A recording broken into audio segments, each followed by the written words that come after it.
Unya ka nang giingon ka nga, Mateo 16:18. Naawa si mabasa nga litra por litra. Ilang gipitipitan ang ilahang balasahon nga bugos nga nay mabasa. Kay ngano, siguro nakabantay nga naakoy gidala nga original, no? So wala siya mahatag ang iyang gibuhat, digay mo tubaw gisog no, mo ni ginon nako. Objection, nawa, sakpan.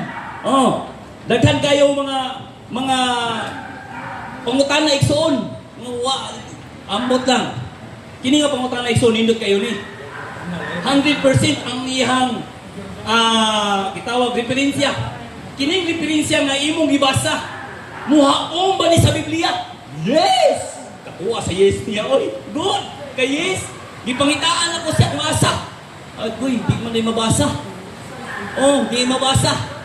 Kung naigsoon, kung mag-angkon galit na igsoon, nga kita ang tinuod, delikado na kung wala'y ebidensya, ingon pa niya, kung tinuod ka nag-angkon, na yung authority, dapat na ebidensya, kamo na ebidensya, pero di mahom sa Biblia. Ipit, gihapon. Oh, ipit, oy. Okay na kayo nasaka itong na.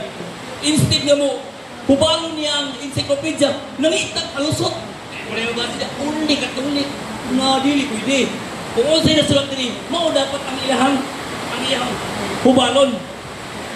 Kung atong tanawon dahil sa Juan 8:32, no? Ingon din sa Juan 8:32 na ang kamatuoran ng kaigsunan.